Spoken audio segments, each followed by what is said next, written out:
So welcome back to the channel. If you're new to this channel, I'm David Frederickson, 51-year-old type 1 diabetic, and I'm back with another video. And this video is super important to me because I've always shared this stuff in the gym, and I hope you can listen to this and it kind of absorbs in you because I want everybody to reach their goals. This video is about building the rear delts, okay? The importance of the rear delts. Now, if you're a beginner or an intermediate, you need to hear this video. If you're someone who's just into fitness and you just are doing things just to remain strong and be healthy for later on in life, this is super important for you as well. You might want to do these 3 days a week.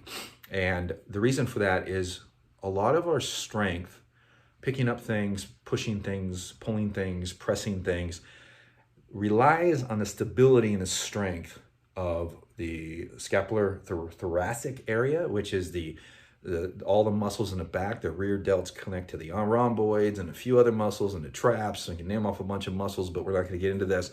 But there's a lot of stability in there. A lot of people focus on the anterior part of their body. Like there'll be guys that are doing push-ups all the time, and then they start creating posture problems instead of focusing on the posterior portion of their body to counteract the strength gains from the front. And we actually age when we're aging, and if we're not training right and we're not training the body totally fully like we should, we start to run into the pulling forward of the shoulders.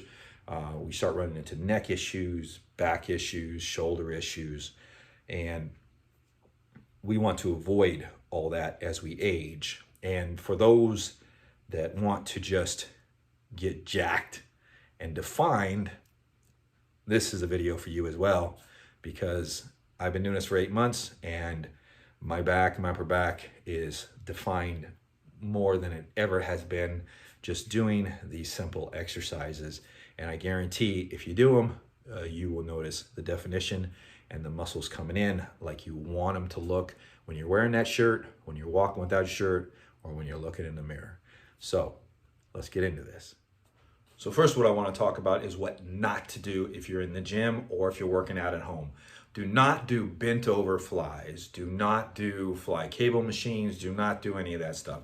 And the reason for that, especially if you're a beginner or intermediate, and the reason for that is because you are not attacking that area properly. Because very few of you, most of us advanced guys, we can get away with doing it because we've honestly got a better neuromuscular connection from training and also building the muscles back in there.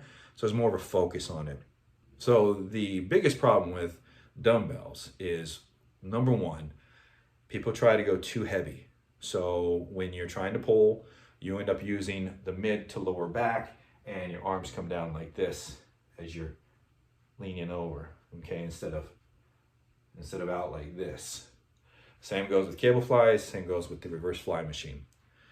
The best exercises to do and the way to actually really target these are through a few band exercises.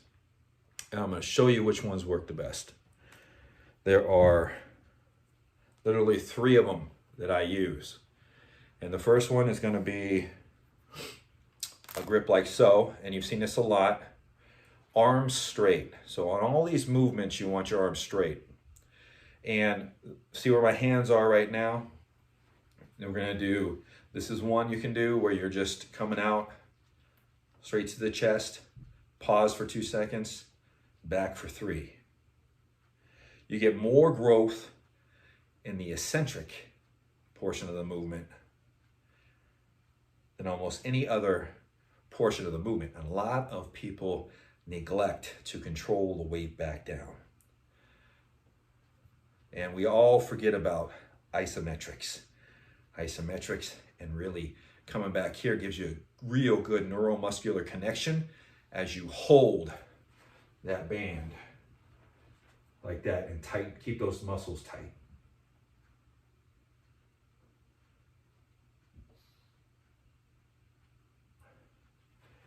And you got to remember to keep the arms high, above the chest, right above the nipples, probably halfway above your chest. The other exercise, I'll tell you how many sets you can do and how I work it and how you can work it too afterwards. The other exercise is doing the same thing, And you're gonna grab it instead of the other grip, you're gonna grab it like this. And you're gonna want the tension to be about right there, and then you wanna pull right through here. What this does is it gives a different rotation of the shoulders and attacks the deltoids a little differently. We're gonna do this.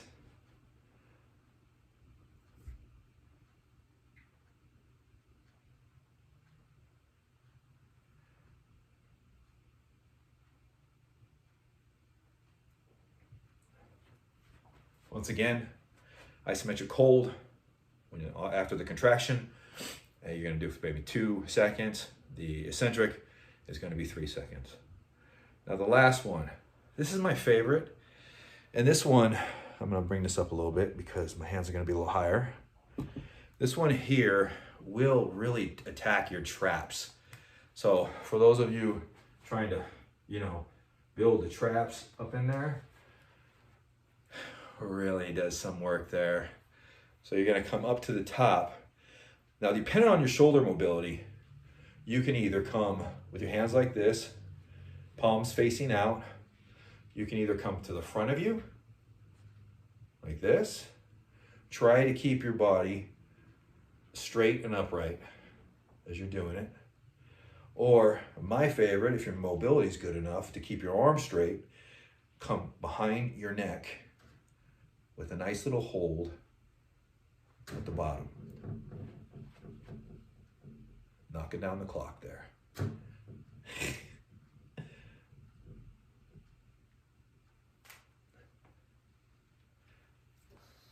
My favorite is that one because it really hits the traps.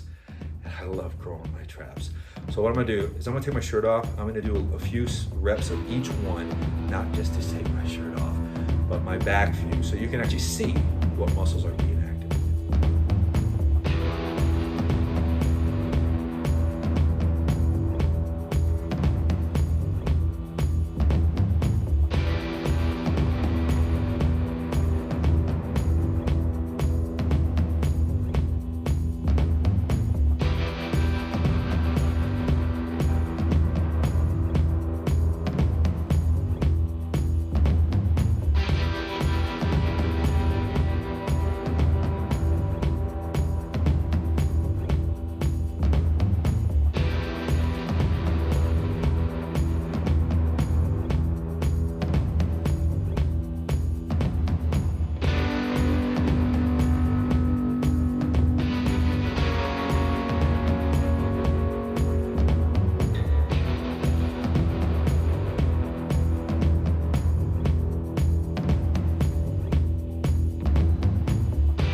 So I've been doing this already today. I already did my workout. So I did the last few there fairly quickly because it was burning. So let's get into sets and reps. So if you're just somebody that's just trying to stay in shape, you're trying to actually just be strong, like if you fall, if you just want to do push-ups or something like that, I'd say 3 days a week. As far as sets, you want to do maybe 1 or 2 sets. I'm not going to say failure, but it is failure because I don't want to give you the impression that failure is just like where you can't pull the weight anymore or the band anymore. But failure basically is when you can't actually bring the band to where it's supposed to go. So you'll get to a point to where when you're pulling the band, we get the band here, and you're on that almost that last set, you're going to come up and you're going to come this way and you're going to be like, I gotta get the band to my chest, that type of thing. And that's pretty much the only way to get it there would be to do something like that. So you want everything to stay stable. You want to be able to use these muscles back here to bring that band to the chest. So when you can't, that's pretty much done. So that's gonna basically be your reps. You take it to that point, and that's pretty much done there. Same goes with pulling it down in the front or the back when you can't pull it down, or when you can't control it back up. So what I find is when I'm pulling it downwards, it's more like it just wants to fling back. So when it just starts flinging back, then, and I'm not controlling it, then I know I've lost it there. So that's pretty much a break in form there, especially if you're doing a 2-count hold on the isometric, when you bring it in or down, and a 3-count on the eccentric.